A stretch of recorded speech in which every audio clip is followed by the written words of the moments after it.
In 1972, publishers rejected portions of the material coming through Jane Roberts. They called it too radical for public consumption. During trance sessions, Roberts summoned an entity named Seth, a presence that spoke through her clearly and at length about the nature of reality. Her husband, Robert Butts, recorded every session carefully. Over time, those recordings became known as the Seth material. Seth presented his ideas in a structured way. He stated that consciousness exists before the body and does not depend on the brain to survive. Personality, he said, does not begin at birth, but connects to the body gradually. Reincarnation was described as the continuation of identity. Parallel realities were presented as other expressions of the same self. Birth itself was explained as a powerful moment that anchors awareness into physical life. These claims did not comfortably fit religion or science. They reversed a basic assumption: consciousness is not created by matter, it uses matter. And once that reversal is considered seriously, everything else begins to shift.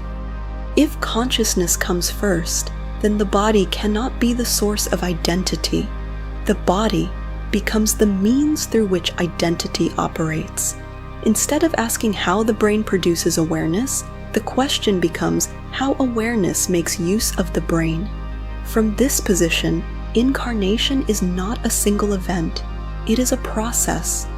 Seth explained that a developing fetus has biological responsiveness, but the personality, the organized sense of self, does not automatically fuse with the body at conception. The connection strengthens over time. For some, identification begins early. For others, it deepens closer to birth. The deciding factor is not mechanical timing, but emotional readiness and orientation. Under this model, incarnation is alignment between a forming body and a focusing identity. This makes birth easier to understand. Before birth, the fetus exists in constant biological exchange with the mother. Regulation is shared. Stimulus is filtered. There is continuous support. At birth, that shared system ends. The body must regulate itself. Sensory input increases suddenly. Separation becomes physical fact. Seth described this as a stabilizing shock because awareness narrows more firmly into the independent organism. If identification with the body was partial before, it intensifies here. If it was already strong, the shock is experienced directly. In either case, birth is not the beginning of consciousness. It is the moment when consciousness commits more fully to one physical focus. Once birth is understood as concentration of awareness, the next step becomes clear. Death follows the same logic in reverse. If birth is a narrowing of focus into physical life, death is a widening of focus beyond it. Some individuals gradually loosen their identification with the body before physical death. Others remain fully engaged until the final moment. The difference lies in orientation, not in value. Under this framework, physical life becomes a period of concentrated experience within a larger field of consciousness. The body is a temporary center of attention, not the container of existence itself.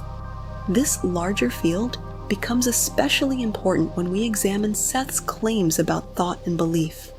If consciousness is primary, then thought is not a side effect. It plays an active role in shaping experience. On a simple level, beliefs influence perception. Perception influences behavior. Behavior influences results.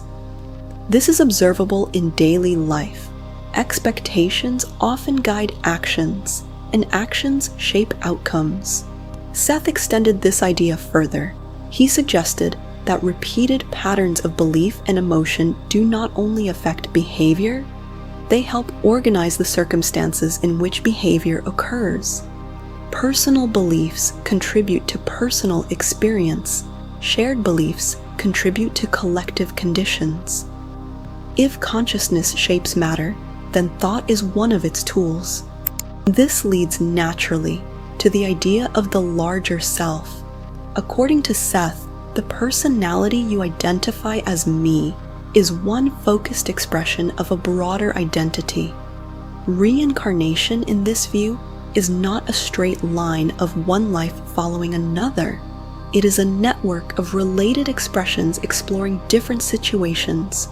What you experience as past, present, and future is a way of organizing attention.